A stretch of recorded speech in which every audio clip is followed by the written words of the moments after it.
ಸಿಂಧೂರ ಅನ್ನುವಂಥದ್ದು ಪಹಲ್ಗಾಮ್ ಮೇಲೆ ಆಗಿರುವಂತಹ ಅಟ್ಯಾಕ್ ಅದನ್ನ ಪ್ರತಿಕಾರ ತೀರಿಸಿಕೊಳ್ಳೋದಕ್ಕೋಸ್ಕರ ಇದೀಗ ಇಂಡಿಯಾದವರು ಆಪರೇಷನ್ ಸಿಂಧೂರ ಮೂಲಕ ಕೈಗೆತ್ತಿಕೊಂಡಿರುವಂಥದ್ದು ಪ್ರಾರಂಭಿಸಿದ್ದಾರೆ. ಇವತ್ತು ಮಧ್ಯರಾತ್ರಿ 1:30ಕ್ಕೆ ಪಾಕ್ ಮೇಲೆ ದಾಳಿ ಮಾಡಿರುವಂಥದ್ದು. ಸೊ ಇದ್ರ ಬಗ್ಗೆ ಈಗಾಗಲೇ ಟ್ವೀಟ್ ಮಾಡಿದ್ದಾರೆ ಸಾಕಷ್ಟು ಗಣ್ಯರು.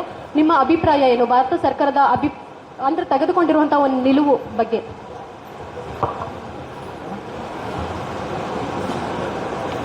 ಆ್ಯಕ್ಚುಲಾಗಿ ನನಗೆ ಗೊತ್ತಿಲ್ಲ, ಇವೆಲ್ಲ ಅದಕ್ಕೆ ಹೇಳಿದೆ ನಡೀತಾ ಅಂತ. ಆಗ ನಂಗೆ ಹುಷಾರಿಲ್ಲ ಆ್ಯಕ್ಚುಲಾಗಿ, ನಾಟ್ ಬಟ್ ಏನೇ ನಿರ್ಧಾರ ತಗೊಂಡ್ರು ನಾವು ಹೌ ಫಾರ್ ಇಟ್ಸ್ ಕರೆಕ್ಟ್ ಅಂತ ಅವ್ರಿಗೂ ಗೊತ್ತಿದ್ದೇನೆ ಯಾರು ತಗೊಳ್ಳಲ್ಲ ನಿರ್ಧಾರಗಳನ್ನ.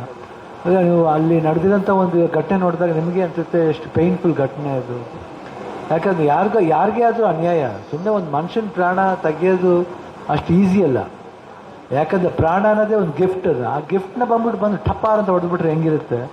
ಬಟ್ ಏನೇ ಮಾಡಿದ್ರೂ ಅದು ಒಂದು ನಮ್ಮ ಸರ್ಕಾರದಿಂದ ಕರೆಕ್ಟಾಗಿ ಮಾಡಿರ್ತಾರೆ ಅಂತ ಒಂದು ಭರವಸೆ ಅಷ್ಟೇ.